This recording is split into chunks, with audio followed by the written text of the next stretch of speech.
किसान नेता जगदीश डल्लेवाल के आमरण अनशन के 51 दिन पूरे होने पर खनौरी बॉर्डर पर एक बार फिर से हलचल तेज हो गई है। एक तरफ जहां हरियाणा की तरफ से बॉर्डर पर पुलिस बल को बढ़ा दिया गया है, तो वहीं दूसरी तरफ डल्लेवाल के समर्थकों में 111 किसान और हैं जो आमरण अनशन को शुरू कर चुके हैं।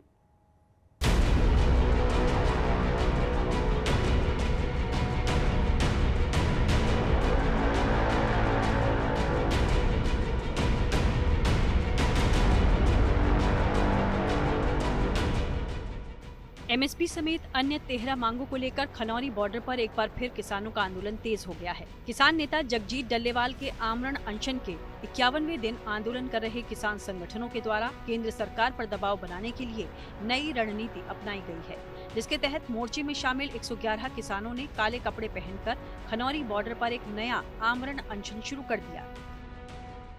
देश का प्रधानमंत्री जिहड़ा देश का पिता वा प्रजा और संतान आ, उन्होंने दिल्ली खलो के सारिया मंगां मन के ये विश्वास दिता सी भी तुहाडियां मंगां जिहड़ियां काले कानून वापस करके MSP की गारंटी दी जाए, कानून बनाया जाएगा और उन्होंने मंगां नूं मुक्कर के अज 4 साल हो गए आ, उन्होंने कोई किसानां दी मजदूरां दी सार नहीं रही।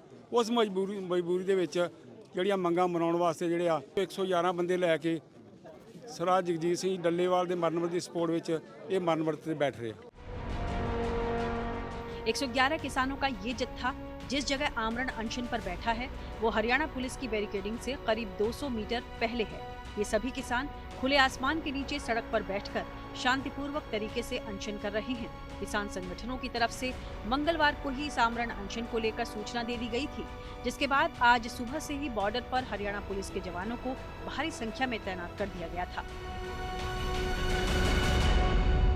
खनौरी बॉर्डर पर कल किसानों ने एक बड़ा ऐलान किया था कि 111 के करीब किसानों का एक जत्था काले कपड़े पहनकर खनौरी सरहद पर, जहां पर जो मोर्चा खत्म होता है किसानों का, ये तस्वीरें आप देख सकते हैं कि जहां पर जो मरण वर्त पर किसानों ने बैठना था, तो उससे कुछ समय पहले हरियाणा की ओर से भारी मात्रा में जहां पर पुलिस बल तैनात कर दिया गया है। अनशन शुरू होने से पहले किसान नेताओं की तरफ से अपील की गई। जो किसान आमरण अनशन पर बैठना नहीं चाहते वो अपना नाम वापस ले सकते हैं। इसके साथ ही वो सभी किसान जो आमरण अनशन पर बैठेंगे वो किन किन बातों का खास ख्याल रखेंगे, इसको लेकर भी किसान नेताओं की तरफ से दिशा निर्देश दे दिए गए थे। आपको बता दें कि आमरण अनशन पर बैठे सभी 111 किसान नेता जगजीत डल्लेवाल की तरह ही अनशन करेंगे। इन्नी मेरी बेनती है कि ਜਿਹੜੇ ਆਪਣੇ ਗਾਹਾਂ ਮੂਰੇ ਗਏ ਹੋਣਗੇ ਬਾਰਡਰ ਤੇ ਬੰਦੇ ਆਪਣੇ, ਉਹਨਾਂ ਨੂੰ ਆਪਣੇ ਪ੍ਰਬੰਧਕ ਮੋੜ ਲੈਣਗੇ ਤਾਂ ਕਿਸੇ ਨੇ ਨਹੀਂ ਜਾਣਾ, ਤੁਸੀਂ ਪੰਡਾਲ 'ਚ ਬੈਠਣ ਆ ਕੇ। ਖਾਸ ਕਰਕੇ ਇਹ ਅਪੀਲ ਡੱਲੇਵਾਲ ਸਾਹਿਬ ਵੱਲੋਂ ਆਈ ਹੈ ਕਿ ਵੀ ਜਿਹੜਾ ਜਥਾ ਉੱਥੇ ਬੈਠਣਾ ਹੈ ਮਰ ਵਰਤੇ ਇਮਾਨਦਾਰੀ ਨਾਲ ਮਾਨਕ ਤੌਰ ਤੇ, ਜਿਵੇਂ ਡੱਲੇਵਾਲ ਸਾਹਿਬ ਬੈਠੇ ਨੇ 52 ਦਿਨ ਹੋ ਗਏ, ਕੋਈ ਇਹ ਮਨ 'ਚ ਮੰਨ ਕੇ ਨਾ ਜਾਓ ਵੀ ਆਥਣ ਨੂੰ ਮੰਗ ਮੰਨ ਲੂ ਸਰਕਾਰ, ਪਤਾ ਨਹੀਂ 2 ਦਿਨ ਲਈ ਮੰਨ ਲੂ, ਐਦੂ ਜ਼ਿਆਦਾ ਤਕਲੀਫ ਆ ਸਕਦੀ ਹੈ।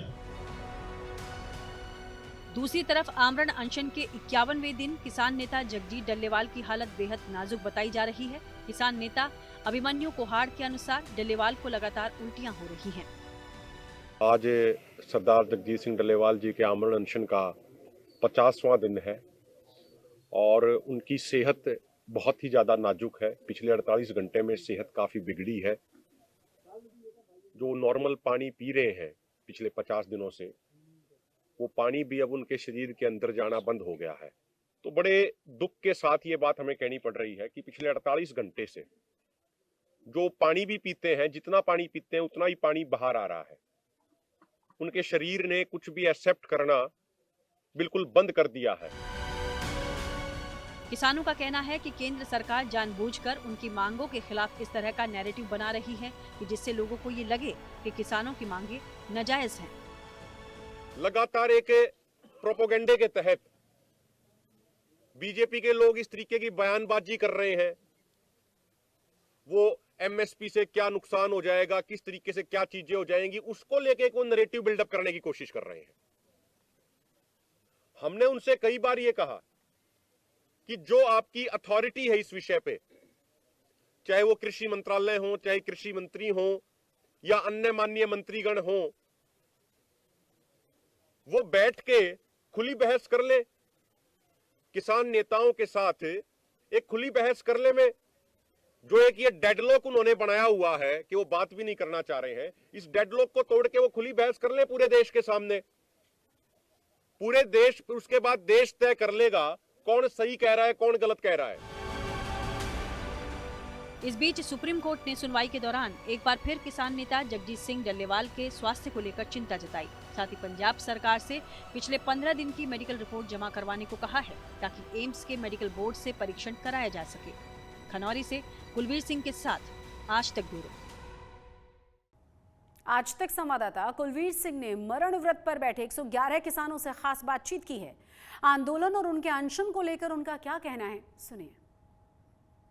खनौरी बॉर्डर पर किसानों का सामूहिक आमरण अनशन शुरू हो चुका है। 111 के करीब किसान यहां पर बैठ गए हैं। ये तस्वीरें आप देख सकते हैं कि कल जो बड़ा किसान नेताओं ने ऐलान किया था कि जगजीत सिंह डल्लेवाल का जो आमरण अनशन है वो जो 50 दिनों से ऊपर हो चुका है, लेकिन अब किसानों ने अपने गले में तख्तियां डालकर बैठे हुए हैं कि जगजीत सिंह डल्लेवाल से पहले वह खुद शहादत देंगे।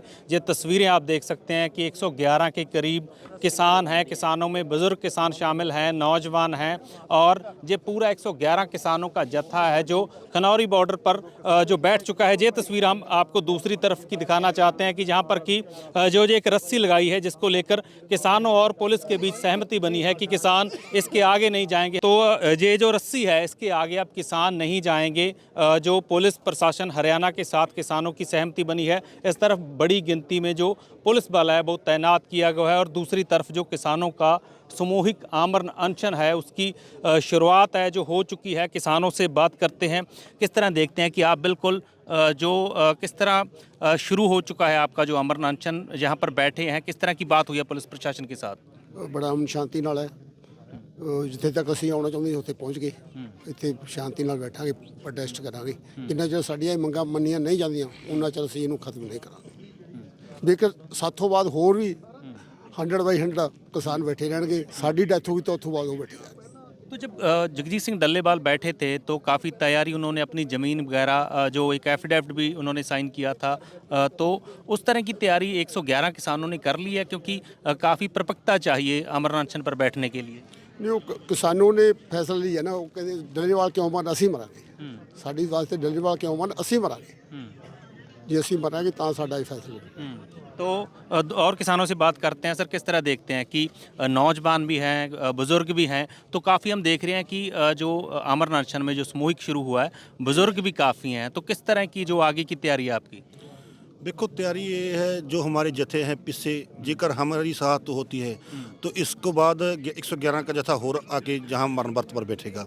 क्योंकि हमने सोचा है भी हमारा 75 साल का बापू डल्लेवाल हमारे खेतों के लिए, हमारे पंजाब के लिए, पूरे पार के किसानों के लिए लड़ रहा है, तो हम क्यों नहीं उसके लिए लड़ सकते? क्योंकि केंद्र सरकार की कान पर जूं नहीं सरकी, अभी तक कोई बयान भी नहीं किसानों के हक में दिया। इसलिए हम केंद्र सरकार को बताना चाहते हैं भी कल्ला डल्लेवाल साथ नहीं पाएगा। अपने खेतों के लिए, अपनी ज़मीनों के लिए, अपनी फसलों के लिए पूरा पंजाब साथ देने के लिए तैयार है। इसलिए हम आज 111 जो किसान हैं मरण व्रत पर बैठे हैं। जेकर हम रब ना करे हमको कुछ होता है तो इसके बाद 111 का जत्था फिर आगे मरण व्रत पर बैठे। बिल्कुल, इस जो किसानों का जत्था है इसकी अगुवाई सुखजीत सिंह हरदो झंडे हैं वो कर रहे हैं। उनसे बात करते हैं। सर, किस तरह देखते हैं कि आप इस पूरे जत्थे की अगुवाई करेंगे, तो आगे का क्या प्लान है आपका? बस हम यहाँ बैठ गए शांतिपूर्वक।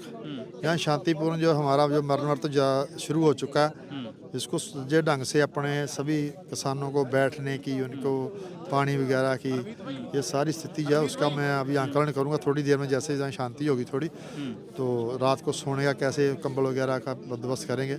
अगर वो बारिश होती है तो उसका क्या बंदोबस्त करना, कोई तरपाल वगैरह लेके आएंगे ऊपर डालने के लिए अगर बारिश होती है। नहीं तो ऐसे खुले आसमान के नीचे हम सोएंगे, यहीं बैठेंगे जब तक हम सरकार हमारे से बात करने के लिए आगे नहीं आती।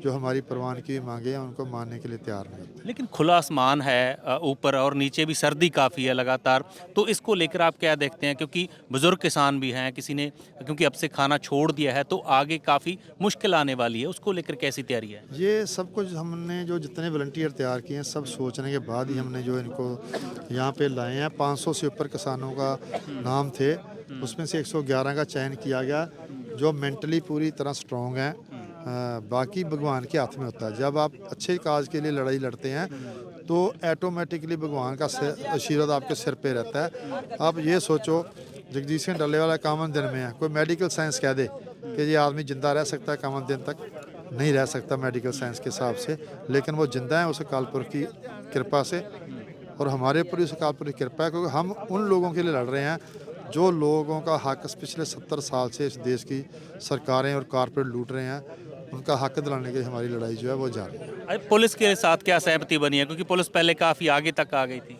नहीं, देखिए, पुलिस का फिर ये था कि आप यहाँ पे नहीं आ सकते तो हम आपको गिरफ्तार कर लेंगे, हम आपको जेल में डाल देंगे। हमने बोला ठीक है, जो आपको आदेश है वो आप मानो, जो हमारा आदेश है कि हम आगे जाके बैठेंगे, वो हम आए, हमारी उनकी सहमति बन गई कि आप यहाँ बैठ सकते हैं, तो हम यहाँ बैठ गए। बिल्कुल, किसान पूरी तरह परिपक्व हैं और ऊपर जो काला कपड़ा लेकर रोज़ के तौर पर पूरा ये बड़ा सामूहिक आमरण अनशन किसानों का जो बॉर्डर पर शुरू हो चुका है, और अब देखना होगा कि रात कैसे किसानों की गुजरती है। आज तक के लिए कुलवीर सिंह, खनौरी बॉर्डर, संगरूर। राजधानी दिल्ली में कांग्रेस पार्टी का मुख्यालय अब 24 अकबर रोड से बदलकर 9A कोटला रोड हो चुका है। करीब 40 साल के बाद कांग्रेस पार्टी ने अपना हेडक्वार्टर बदला है। कांग्रेस संसदीय दल की प्रमुख सोनिया गांधी ने फीता काटकर नए भवन का उद्घाटन किया। इस दौरान उनके साथ कांग्रेस अध्यक्ष मल्लिकार्जुन खड़गे भी मौजूद थे। कांग्रेस पार्टी के नए ऑफिस का नाम इंदिरा भवन रखा गया है और इस नए ऑफिस की नींव साल 2009 में पूर्व प्रधानमंत्री मनमोहन सिंह और सोनिया गांधी ने रखी थी। कई करोड़ रुपए की लागत से बना ये कांग्रेस पार्टी का नया हेड ऑफिस बीजेपी हेडक्वार्टर से महज 500 मीटर की दूरी पर है। देखिए कांग्रेस पार्टी का नया ऑफिस अंदर से कैसा है। इंदिरा भवन, कांग्रेस का नया मुख्यालय, सिर्फ ईंट पत्थर की इमारत नहीं, कांग्रेस पार्टी के 140 साल की गौरव गाथा है। दीवारों पर गढ़े कांग्रेस संविधान के 5 मूल्य हमारे सिद्धांत हैं। अंदर आते ही कांग्रेस पार्टी के पहले अध्यक्ष व्योमेश चंद्र बैनर्जी और वर्तमान अध्यक्ष मल्लिकार्जुन खड़गे जी की तस्वीर एक शानदार अतीत और बुलंद वर्तमान के बीच सुंदर सामंजस्य है। स्वाभिमान से चमकता बाबा साहेब अम्बेडकर का चेहरा ऐलान करता है कि सामाजिक स्वतंत्रता के बिना कोई भी आजादी किसी काम की नहीं है। उद्घाटन के साथ ही कांग्रेस के नए मुख्यालय को लेकर विवाद भी शुरू हो चुका है। इसका नाम इंदिरा भवन से बदलकर सरदार मनमोहन सिंह भवन करने की मांग की जा रही है। इस पूरे विवाद पर पंजाब कांग्रेस के प्रधान और लुधियाना से सांसद अमरिंदर राजा वड़िंग का क्या कहना है, जरा देखिए। कांग्रेस के नए भवन का उद्घाटन हो गया जिसका नाम है इंदिरा भवन। सर, भीतर से आपने देखा, राजा वोरिंग हमारे साथ हैं, ये उनसे बात करते हैं भीतर से कैसा लगा। और दूसरी बात है, नाम को लेकर कहा जा रहा है कि डॉक्टर साहब के नाम पे होना चाहिए। देखो मौसमी जी, ये हर बंदे का अपनी अपनी सोच हो सकती है, किसी की इच्छा हो सकती है, लेकिन इंदिरा गांधी जी के नाम पर भवन का नाम है। और मेरे को लगता है कि डॉक्टर मनमोहन सिंह जी के लिए मैं समझता हूँ कि जिस प्रकार से सोनिया गांधी जी ने, मेरे को याद है तब की बात, लोग कह रहे थे डॉक्टर श्रीमती सोनिया गांधी को देश का प्रधानमंत्री बनना चाहिए, लेकिन मैडम ने कहा कि नहीं, मैं नहीं देश की प्रधानमंत्री बनूंगी। ऐसा व्यक्ति जो दूरअंदेशी वाले व्यक्ति थे, डॉक्टर मनमोहन सिंह जी को देश का प्रधानमंत्री बनाया। और पहली दफा कांग्रेस पार्टी में हुआ मौसमी जी कि उनको अगले 5 साल के लिए भी उनका नाम रखा गया कि अगले 5 साल भी डॉक्टर मनमोहन सिंह जी होंगे आने वाले हमारे देश के प्रधानमंत्री। इससे गर्व की बात क्या हो सकती है। अंदर एक लाइब्रेरी बनी है, बहुत विशाल लाइब्रेरी है, जिसका नाम डॉक्टर मनमोहन सिंह जी के नाम पर फैसला किया है कि रखने का। तो मैं समझता हूँ कि ये सब छोटी बातें हैं। हम सब लोग मनमोहन सिंह जी के लिए समर्पित थे, श्रीमती सोनिया गांधी से लेकर तमाम नेता लोग। उनके सम्मान में कभी ना तो कांग्रेस ने कमी छोड़ी है, ना आगे कभी छोड़ेगी।